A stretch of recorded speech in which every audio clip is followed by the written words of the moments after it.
This episode of the Golf Gambling Podcast on the Sports Gambling Podcast Network is presented to you by Shady Rays. Go to shadyrays.com and use promo code SGPN for 50% off 2+ pairs of polarized sunglasses. And we're also brought to you by our own tailor-made Stealth 2 driver giveaway. Head over to sportsgamblingpodcast.com/driver to enter today before the big drawing on April 8th.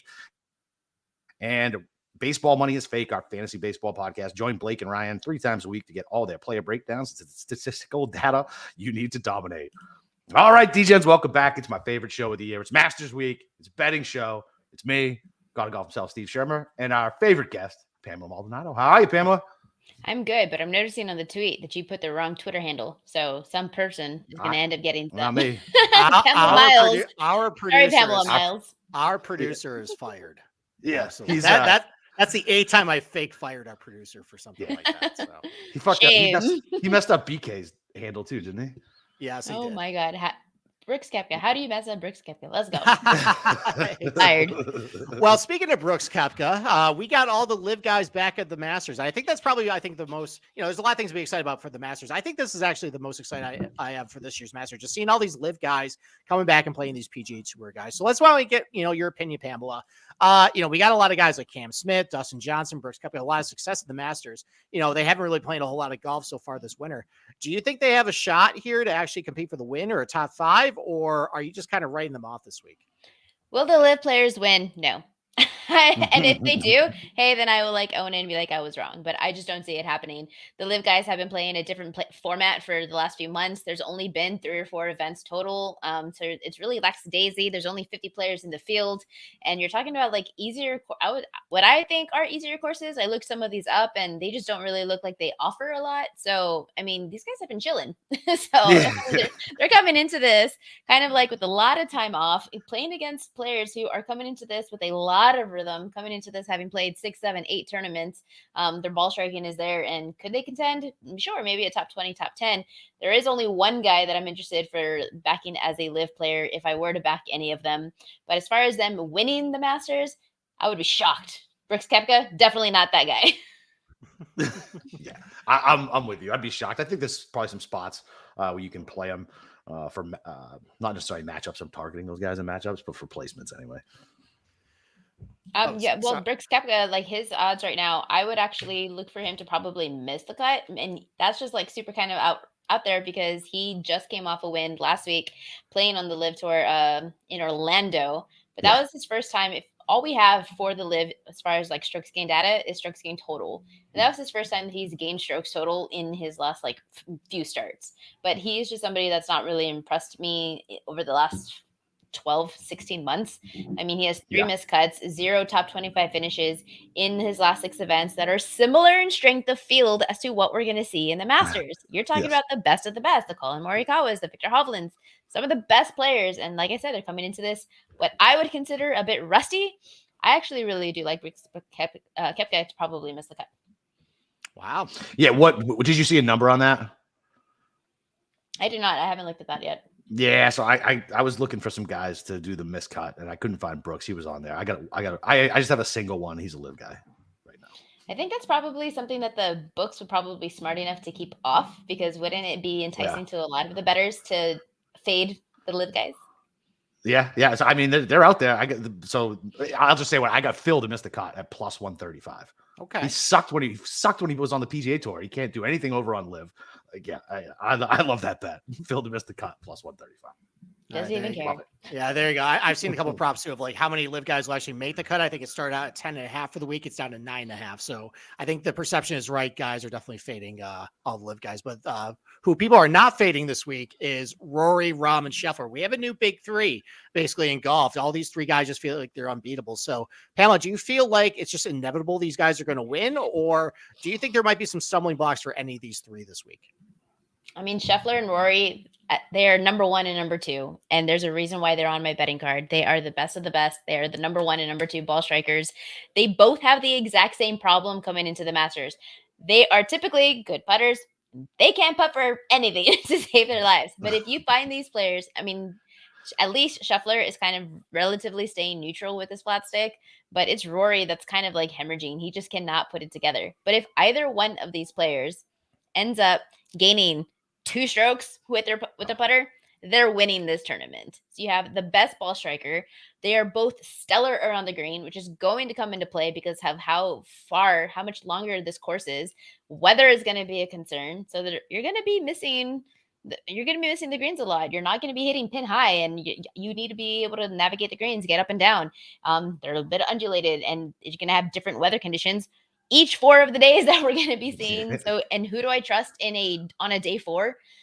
More often than not, this is a major. It's the same thing as it comes to tennis. When it comes to majors, big time tournaments, I am trusting the guys with like really strong minds. That's Rory, that's Scheffler. So, well, Rory hasn't won a major in 10 years. Yeah.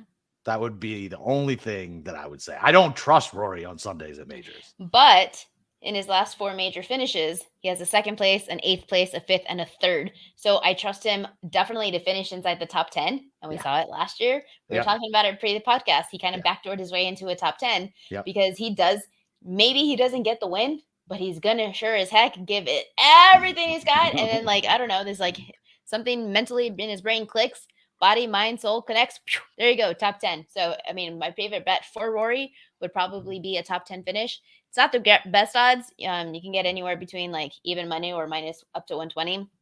But, I mean, his odds to win outright are 7-1. That's awful. But, yeah, I mean, for a top 10 finish, I trust him to do that. Yeah, definitely. I mean, it seems like I saw some pricing worse than minus 110, minus 120. I saw on a couple books like minus 140 on Scheffler and Rory. It definitely seems like the books maybe want to protect themselves. There have been times at some majors or some other big events where they've hung plus 100, plus 110 of these guys. And I know Capper and I have both football bet those times. Definitely not this time. They're looking to protect themselves with a little bit of juice, and we'll see what happens. So while I take our first break, how I would. Well, okay. Oh, go ahead. I'm sorry. No, continue. Here's how I would bet Rory, because this is how I always bet Rory, is first round leader. And if he doesn't hit that, but he's kind of close, 2nd round leader. Or if he's completely way off, take him on the live line because you're going to get better than 7-1. Yeah. No. I definitely subscribe to that. Yeah. I've been getting in the habit of taking the 3 short guys that I can't stomach betting with the short number for the outright to at least get them on the first round leader at least. So but I definitely subscribe to that. The 2nd round leader one, only some books offer that, which is annoying. I always look for that. But Steve gets bets like that in all the time. Yes, all the legal books at stateside offer that, not the shady ones you deal with, unfortunately. What do you want me to do, dude? I live in a state where it's not legal. I got to deal with veto. You can move. I'm not moving from Florida. No state income tax. I just bought an overpriced house. All right. Well, listen, we're brought to you guys by Underdog Fantasy. Underdog Fantasy is a great place to get down on fantasy and player props all year long. Underdog Fantasy has your favorite NBA, NHL, and MLB daily games. Plus, they're already doing best ball drafts for the 2023 season. Head over to UnderdogFantasy.com and use promo code SGPN for a 100% deposit bonus up to $100. That's UnderdogFantasy.com, promo code SGPN. All right. Why don't we get right to the good stuff at the top of the show? So, Pamela, who'd you go outright this week? Did you end up taking one of the big guys up top, or did you maybe kind of spread it across a couple other guys down below?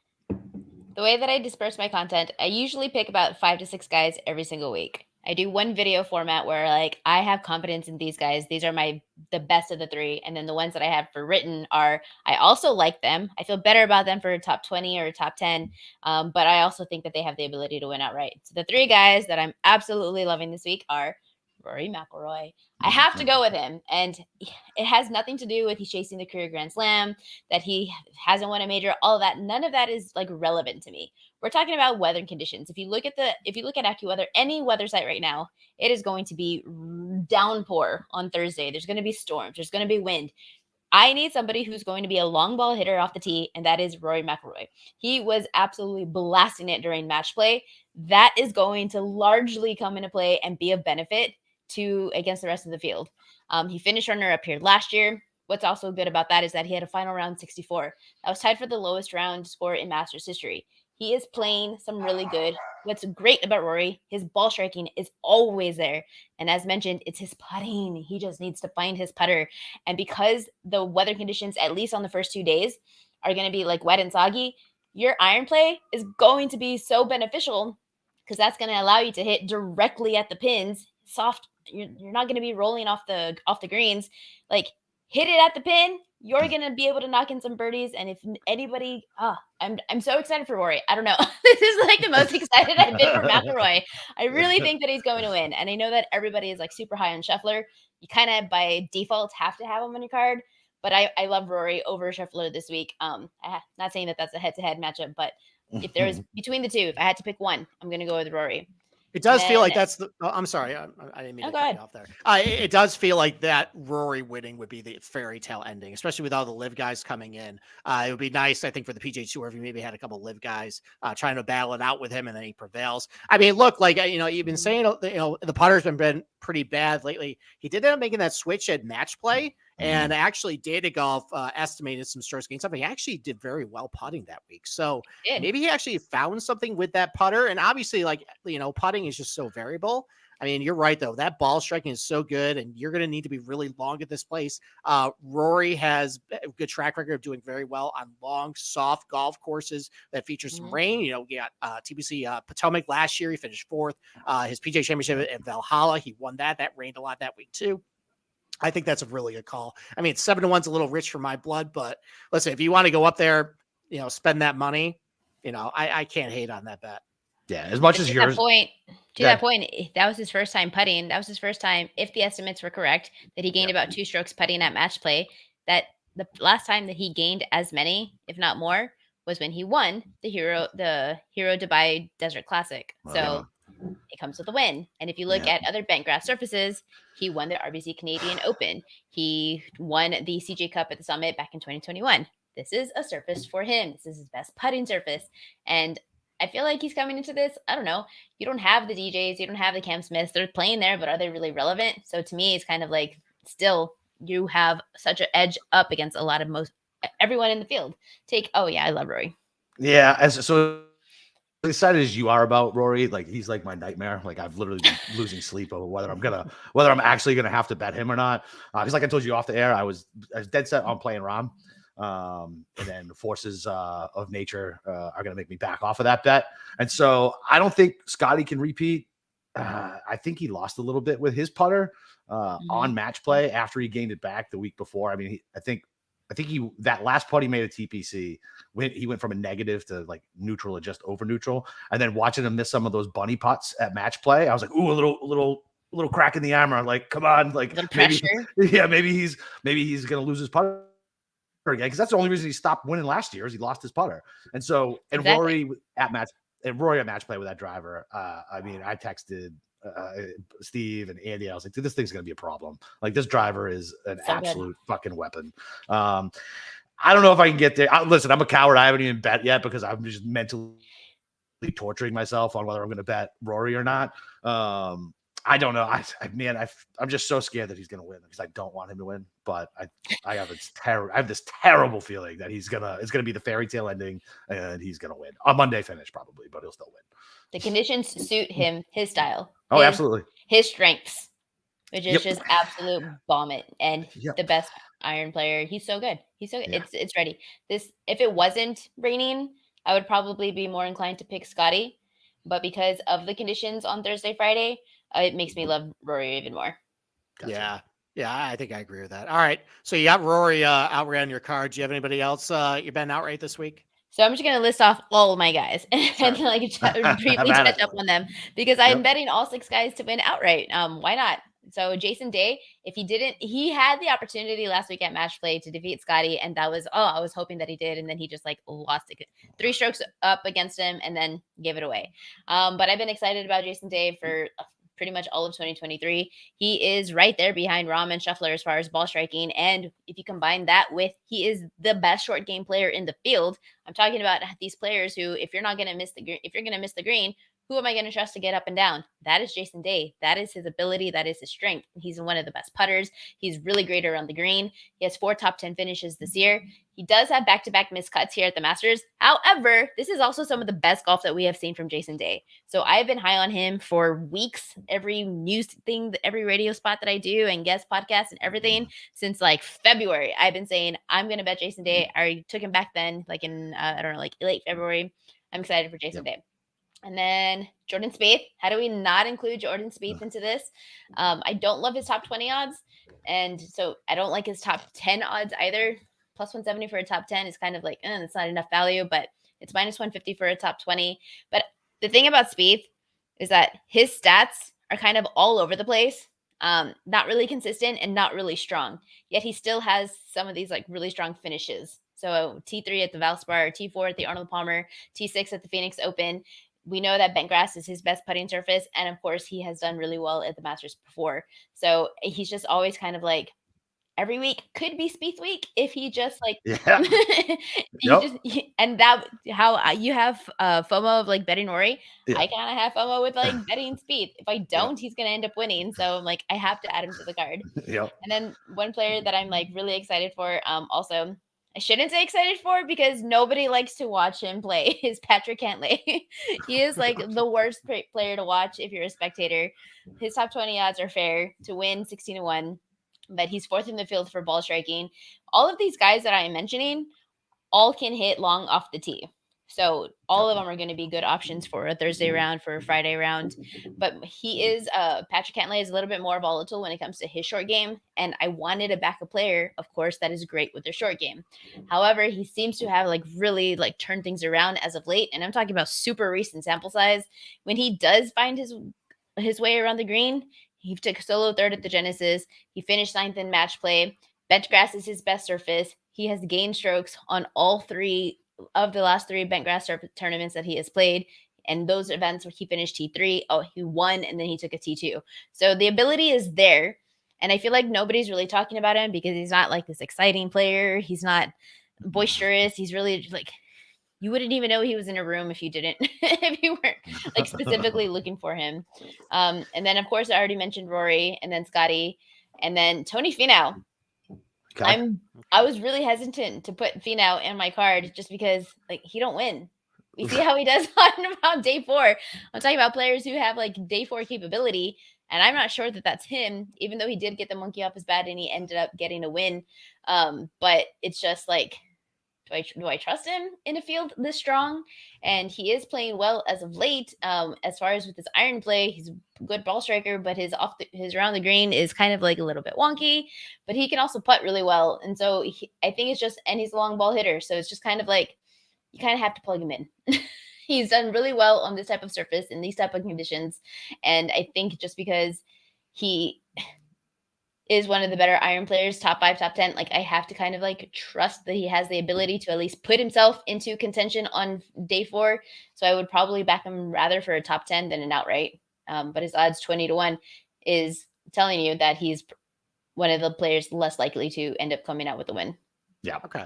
Yeah, so I share a couple of those with you. I'll expand a little bit more on that, but I agree with a lot of your points on certain players that we both share on the outright card. So why don't we take another quick break, and then we'll go over who I bet outright, and then maybe we'll try and bully Capper into finally getting his outright bets. Fair enough. Fair enough. So yeah, listen, we're giving away a Stealth 2 TaylorMade driver. The contest is completely free to enter, and all you're going to do is go to sportsgamblingpodcast.com/driver. That's sportsgamblingpodcast.com/driver. And we'll do the draw on Sunday. So watch the Masters win cashing outright, and maybe win a driver. That's it, man. There you go. All right. So why don't we start first with the ones that, Pamela, we share. So, all right. So I also bet Patrick Cantlay, and I also felt kind of gross about this too, because everybody wants to rip on his major record. Maybe he's kind of soft. I think about where he's won. Hasn't really been a whole lot of too difficult tracks. But I kind of agree with you. I just like what I'm seeing on paper in the profile for this place. You're right about around the green. His averages kind of don't look all that great, but he's had really spike weeks around the green and mix it with a couple of clunkers there. So I know he's capable of having really good performances around the green. That is a strong suit of him. He's a really good long iron player. He's added length off the tee. I also heard him on No Laying Up this week. He was talking about the golf course. They also challenged him about his major record, and he actually had a pretty good response to it. He just said, I'm just going to go keep doing my thing. Eventually I'm going to have success. It's not going to be like this forever. So I kind of liked his relaxed attitude about it. I think he knows that he, needs to start stepping up a little bit. I think he's prepared to do that at this Masters. I got him at 22-1. I like that too. And then I also took Tony Finau. Again, kind of felt a little gross about it because everything is kind of on paper. Like there are a lot of things I like about him. Really long, good long iron player. He has finally won a couple of terms. I mean, they've been kind of, BS. He hasn't really played anybody. My concern with him, though, around the green, he's kind of been slipping a little bit. But I'm just going to apologize for him. I think it's because he was in Florida. Maybe he's just not used to, going on the overseeded Bermuda there. Get him on ryegrass. It won't be that overseed with like the actual Bermuda coming up. This will actually be ryegrass seed. The Bermuda's not going to be anywhere near. They have the money to kill that stuff at Augusta National. So he'll be comfortable chipping at this place. I know he can do it there. I got him 28-1 before he kind of went down to like, 25, 22 range. So I went there. And then I had two other guys. One guy is who I bet, right at the beginning of the week. I revealed this on the Sunday show. Xander Schauffele, 29-1 before he got bet down to about 20-1, 22-1, 25-1 even. I still like him at that price. So where my concern with him has been around off the tee. He's been really struggling the last three tournaments. But I looked at his match with Rory and he drove it so well. He was actually driving it past Rory. I just thought, and I actually saw an ESPN interview where he was actually using match play to figure out the driver. So I kind of wrote him off before the tournament saying, well, he's not really here to win. But the fact that he actually figured the driver out with Rory in that final match and everything else just looks outstanding with him, with the iron play around the green, really good bentgrass putter, great record at the Masters. I really like, that was what I needed in order to bet him outright. So 29-1 on him. And then, this is kind of reckless to include another guy under 30-1, but listen, I'm treating my betting card like I'm going to Disney World. Cash is just an object this week. I don't really care about it. I just want good sweats. We'll see what happens. So it was down to Morikawa, Spieth, and JT for me with my final selection. We played that elimination game on the Sunday show. JT surprisingly survived all that, even though he's been kind of meh this year. Spieth obviously survived, and Morikawa didn't, but it was barely. I ended up eliminating Spieth. I think it's just because our producer has been talking about this thing with Easter and Jordan Spieth for the last three tournaments, or, he's won on Easter Sunday. The fact that he's been talking about it so much, I just feel like that's not going to happen at this point. So that's out. So then it became down to Morikawa and JT. And I just feel like even though Morikawa, he's so good with his long irons, like he's gone to golf courses where, with how short he hits it, he should be at a disadvantage. But at Torrey Pines, he's got 2 top 5 finishes there. You got to hit your long irons really good. Mm-hmm. He's so good with those long irons. But at the end of the day, I couldn't think of a rainy, long golf course that he's actually won at. Like he's won a Concession that was really calm, benign. We're hitting fairways are a premium. Same thing in Murrayfield Village. You got to hit fairways there. Got to, combination of length and accuracy. The Royal, when he won the Open Championship, that was really benign. He won over in Dubai. That's dome golf there. So I think he can play well. I don't think he's actually going to win. He will appear on my betting card somewhere else. So I am closing my eyes and going with JT at 25-1. What was straight? I know it was kind of gross. Something is off with his odds. I thought they were going to drift closer to 30, and they haven't really moved. In fact, I've seen books where he's actually been bet down to low 20s. So something is up. I heard today that he might be going through a hip injury. That's not ideal. But we last saw him at Valspar. He kind of mixed things up where he didn't play match play. So he's had a couple weeks to kind of maybe get healthy, maybe actually do proper prep for Augusta. And I don't think it's actually been as bad as what people think. The iron play has still been okay. He hasn't been quite as good with his long irons, but it's mostly due to a couple clunkers at the beginning of the year. More recently, he's been okay. Around the green, though, he has been so good. And it kind of reminds me a little bit of what Hideki Matsuyama was doing a couple years ago. Like the irons are trending, around the green was trending, but the putter was nowhere there. Maybe the fact he's got bones on the bag, maybe that can help him putt a little bit at this place. And there is precedent. How long have we been saying that though? Having bones as a caddy. I feel like we've been saying that for like a year. Yeah, it just hasn't really added up to anything. 100%. I had him last year for this. I literally the same exact reasons that you're spitting out now, except the fact that I couldn't fucking putt last year. One final point on this. There have been plenty of examples the last decade of guys who have been awful putting coming in and still won the Masters. Bubba Watson was 148th in stroke gain putting coming in. He won in 2012. Sergio Garcia was 193rd in putting. He won. Hideki was 166, and he ended up winning. And you know what? Honestly, I think the only real bad performance lately has been that Players Championship. Otherwise, he did really well putting at Genesis. He's kind of only lost a little bit at Bay Hill. So you know what? Maybe it hasn't been quite as bad this year. Maybe he can sneak up on some guys. Maybe he's cleaned up with some stuff over the last couple of weeks. You know, he's kind of in that zone too, where guys, you know, more recently have won their Masters, like Hideki, DJ. They won their 10th start. This is his 8th start. You know, I think the fact that no one's really on JT, I kind of just landed on him just as a hunch. So that's my 4th outright. So we'll see what happens.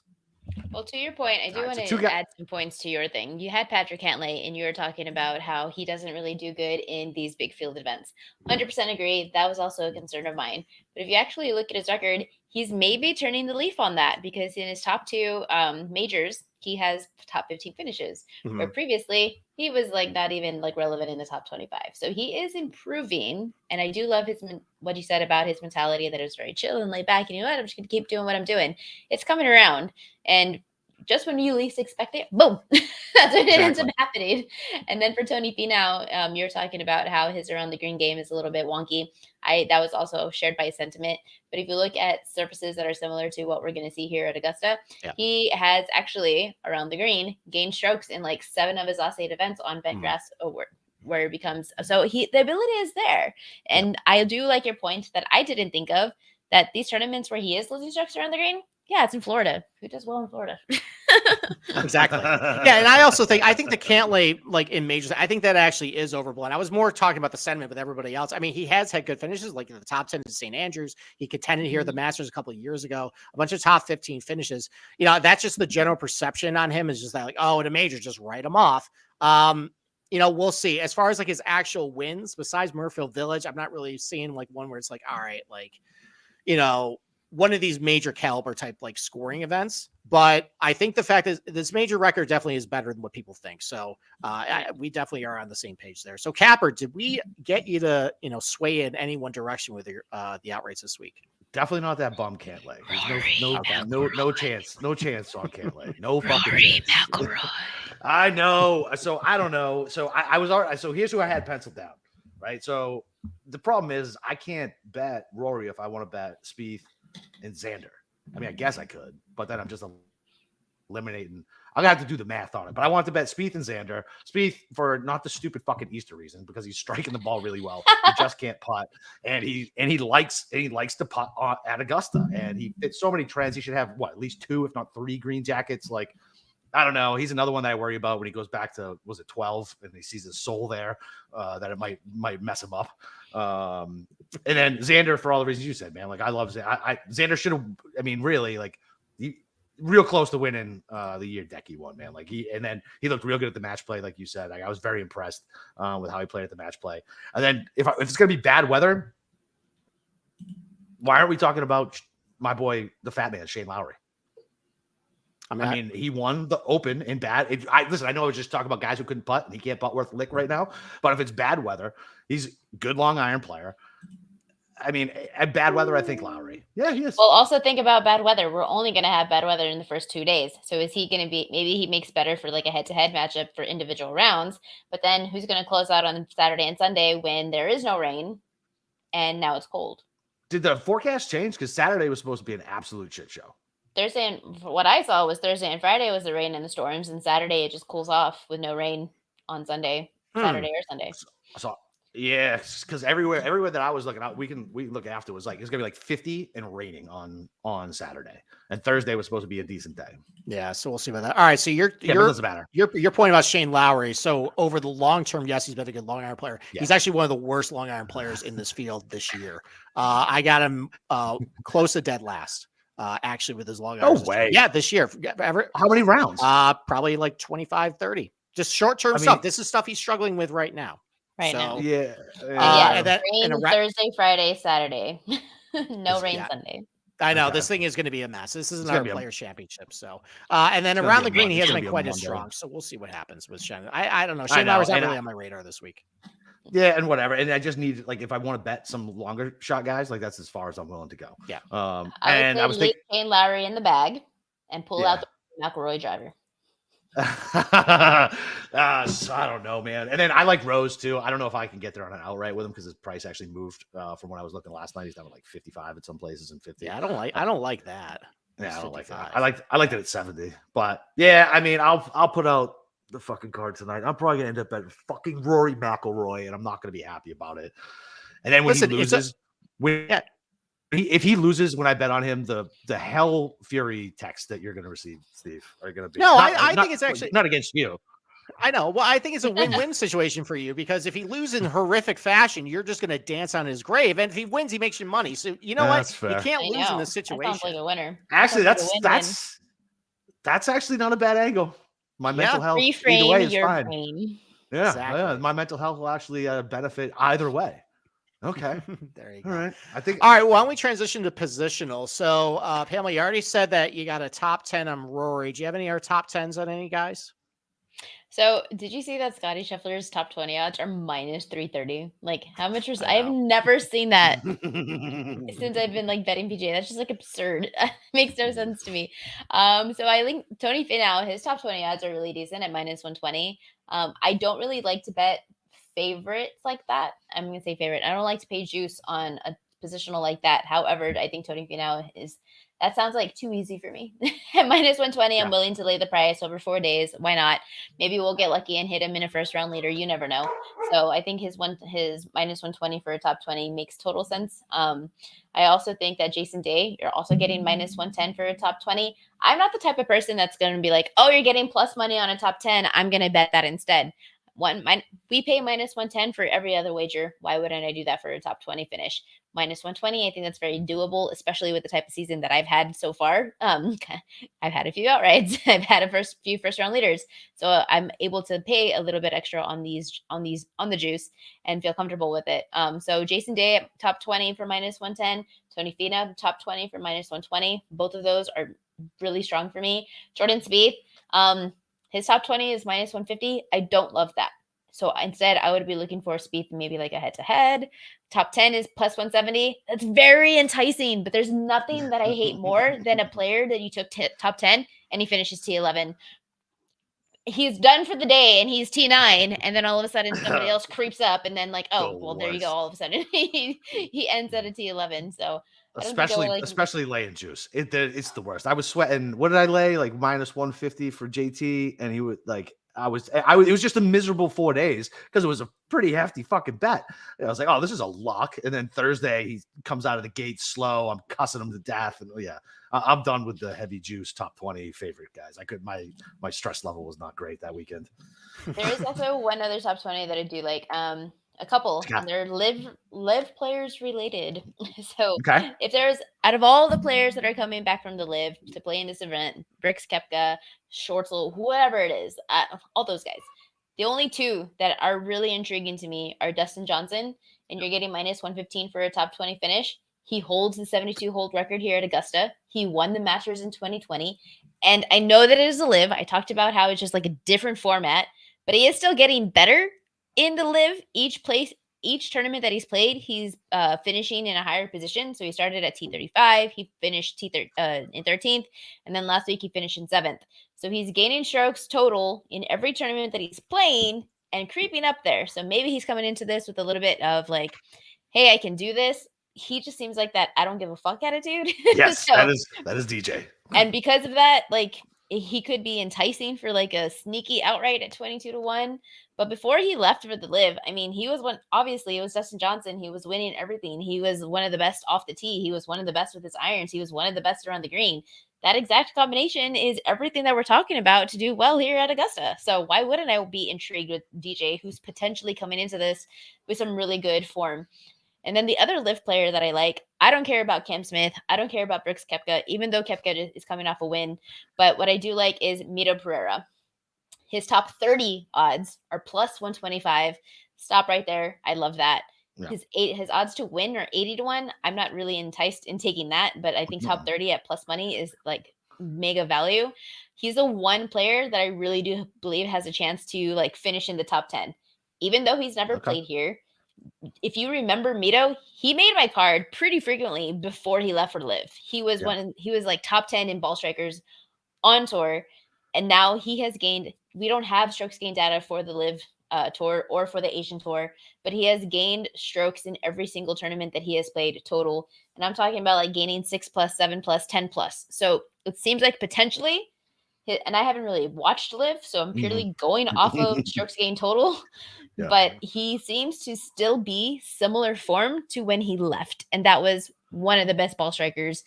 And getting plus money for a top 30, not even a top 20, very enticing to me. Like it. Yeah, I agree with that. Yeah, he didn't make my betting card, but I noticed that too. Like he's been really good.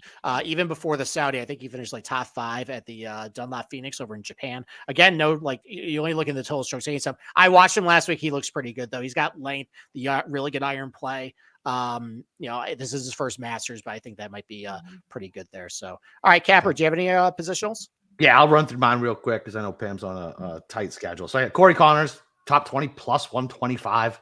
The guy just won, loves it here for whatever reason. Love that. And I'm sticking with Scam Champ, top 20 plus 475. I don't care what form he's in. He was in the same fucking form last year and came in and got a top 20 for me. For whatever reason, he does well here. That's the only reason he's here. Sanjay Yam, I was able to find plus money on at plus 110. Obviously, really good course history. Fits it well. I'm not worried about him in bad weather. And then last night, we took Gordon Sargent, 16-1. The kid is all the rage now. He's all the way down to like 5-1. We said, yeah, I mean he was out driving everybody today too. He was all over Twitter today. And I'm with Pamela with Day at minus 120, top 20, and DJ -1. I got minus 110, top 20. Okay. All right, I'll zoom through mine too. I'll kind of breeze over the ones we kind of share. So we share. Well, actually, I went top 10 for Jason Day for all the reasons you guys said. I feel like with his short game, the fact that I think that's going to be important this week. He's just playing really well. I'll take him for a top 10 there. I also have the top 20 on Dustin Johnson. I got it a little bit at plus money, plus 110 at the beginning of the week. I also got Sungjae M for a top 20 plus 125. So those are those two. And then a couple things we didn't mention yet. So I already mentioned about, Kyle Morikawa, considering him outright, just the gut feeling I had that he's going to be relevant at this Masters. Top 5 plus 550 on him. That's a little bit kind of like a little bit of FOMO bet at that point, because I have a very bad track record of saying, well, Kyle Morikawa can't win. And then he puts up like a top 5 finish or first round leader or whatever. So you know what? I'm actually going to do that this week. Morikawa top 5 plus 550. I end up, I wanted a little bit of a share of Scotty and Rory in my card. I found pretty reasonable top 10 prices minus 120 each on those at the beginning of the week. I just end up just doing that. Xander top 20 or top 10 plus 225 back up the outright. Max Homa top 10 plus 250. Bad major track record. I think this is his time to shine. Guys who are really good at Riviera do very well here. Second place finish and a win there. Won at Torrey Pines as well. I just think his game is so complete for this place. It's time. And I'm hoping he actually finally shows up because I really like him for the PGA and the US Open. I just need something to see out him this week before I actually bet him outright that week. And then Cam Young top 10 plus 260. I think his length is just going to be a huge advantage. Overall, he's been kind of struggling around the green, but the last few tournaments, he's actually been pretty good and kind of improving in that area. So I just think, with how long he hits it, that's going to be really important this week. His long irons have been really good this year. His irons overall have been really good. Plus 260 on top 10 for Cam Young. Take that. Hideki Matsuyama top 20 plus 140. Patrick Reed top 20 plus 190. I'm kind of this is kind of just secretly hoping he's kind of in the mix because I think everybody's going to lose their mind if that happens. And then a couple top 30s. Siwoo Kim, your boy, plus 145. Yep. Kurt Kitayama top 30 plus 175. Keith Mitchell top 30 plus 175. Kitayama and Mitchell have length. They've been hitting their long irons pretty good this year. They're, decent around the green so far this year as well. Siwoo Kim's just been really good at this place. He doesn't have a whole lot of length, but the iron play has been really good. Around the green has been pretty good. So I'll just take top 30s at, pretty decent plus money on those. Who didn't you guys bet? Well, that's the thing. You know what? I've had a good year too. Just added everybody. I've had a good year too. I said this is my Disney World FOMO, card. FOMO. I gotta play them all. I am going to go on Space Mountain 50 times in this Masters, and I don't care what anybody says. This is my card. All right, so here's the thing: we're talking about betting, and we're talking about odds, and we're talking about whatever. Like, who would you want as a fan to see win the Masters? Because I think that's entirely separate than who do you want to win based off of value. Rahm. Honestly, I want to watch. I like seeing the world burn. Patrick Reed gets another green jacket. Oh, I think that would be stop that would Stop be awesome. I think. That would be so epic. Nobody would have seen it, and we'd all be, and then we'd all hate ourselves for like, why didn't we think of that? Everybody Oh would my be God. so mad, and I would just love it. I would love it from Unbelievably the mad. sidelines of not being on Twitter, just knowing that everything is burning on that social media site. It would be an If it already now- isn't already. absolute. So now FOMO, we're all gonna add Patrick Reed. No, Yes. I won't bet Reed. No, I will not bet Reed. All As much right. as I love Rory, as much as I love Rory, and I would love to see him complete the Grand Slam, I'm going for Jason Day. I have been such a fan Okay. of his Okay. all of 2023, and it's just like he's so close. And Yeah. to see him, like, he used to be stellar back in the day, kind of lost it for a couple of years, back to full form, kind of like Chris Kirk. You saw his comeback, and I want to see that win for Jason Day. Yeah, that would be great. That'd be a great storyline. I don't know. Nobody would be mad if Jason Day won. Just people would be mad that they didn't get the 60 to ones that you probably grabbed, and nobody's betting them at 25. And nobody's betting So, him. Exactly. Yeah, it'd be like the Lifetime Achievement Award of the Oscars. Give it to Jason Day at this point. You earned Yeah, it. there you go. Pamela, There you do you go. have any other props or first round leaders that you like for the Masters? Well, all 6 guys, always take him as a first round leader. I have Yep. said this multiple times. When I Yep. post like, oh, another first round leader, they're like, but you didn't say that. I've been saying it every single week since the history of betting the PGA. If you are betting these guys, if you are betting any player to win outright, take them as a first round leader, because there's a chance that one of them hits for the first round and then they completely stink it up for the next 3 days. And we've kind of seen that with Rory. Yep. He tends to do really well on day one, and then he just doesn't close out. Yep. We've seen it time and time. So yeah, all 6 guys I like for the first round leader. Love it. That's Since I hooked you up with that that's- crack cocaine. That has become my favorite wager. And I look at this leaderboard and I'm like, oh, we've got to sweat. And then I'm like, oh, we still have another wave of players to go. That's right. That's right. There you go. Capper, do you have any other First one was props? free, Pamela. So I just go through my matchups. I'll run through my my first round leaders on that video after. But Spieth has been first round leader 3 times here. 3 times. Love And it. you can get him at 25 to 1. I might football bet that one. And then so my matchups super easy. I'm taking Rose over Reed because fuck Patrick Reed and I like Rose. I'm taking Schwartzel. I'm taking Chucky 3-stick. Oh no, Schwartzel over Phil. Phil is cooked. Schwartzel plays well here for whatever reason, but Phil is absolutely cooked. I'm taking Connors over my boy Hatton. Connor's track record here, just coming off a win versus Hatton, who fucking hates this course all day long. I'm taking my boy Siwoo over Adam Scott, who his beige outfit is equating to his beige play right now. He is not doing anything. And sorry, Nagels, I don't care. Adam Scott is not doing anything this week. Take Siwoo over Scott. Okay. I endorse that Hatton one because I actually spoke to him at the Valero.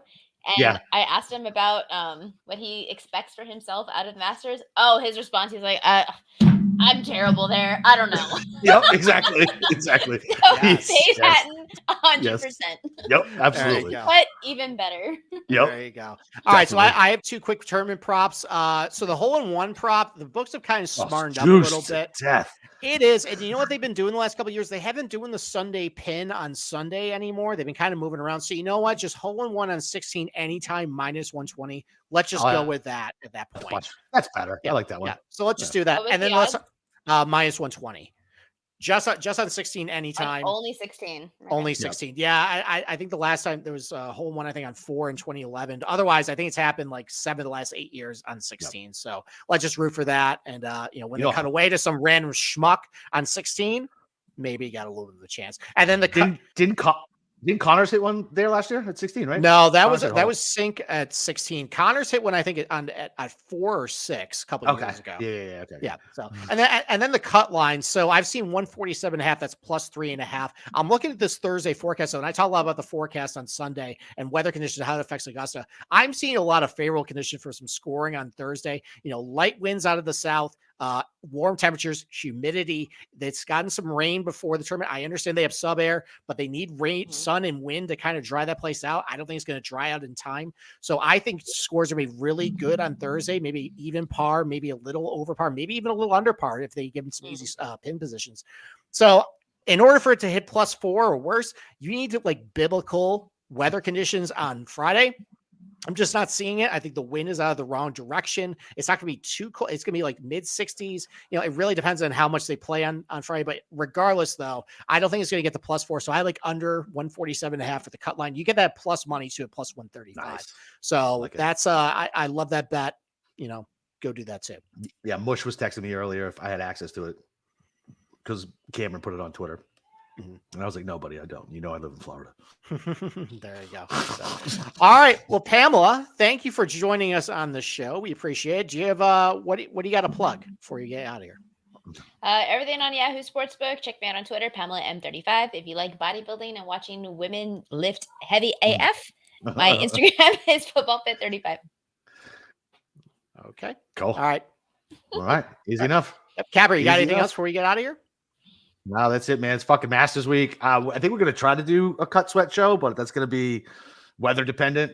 So it could be Friday afternoon or Saturday. Who knows? But yeah, we're doing the mothership tonight. So I'll be with Sean and Ryan. We're doing that 9:30 at 9. 9:30. Go Rory or Jason. All right. God damn it. You're going to bully me into betting somebody I hate. Just do it. You bet everything else. Yeah, that's fair enough. I mean, that's true. Fuck it. Maybe I'll go with Roy. I'll release my card tonight. I'll finish it up after this. I was just waiting. And Steve knows. I texted him. I think last week I was like, I just have this awful feeling that fucking Rory's going to win. And that's one of those things where it's like, yeah. All right. Anyway, you can find Steve in our Discord channel. You can find me on Twitter at @the_Boston_Capper. Other than that, it's Masters week, baby. Let's break them fucking books.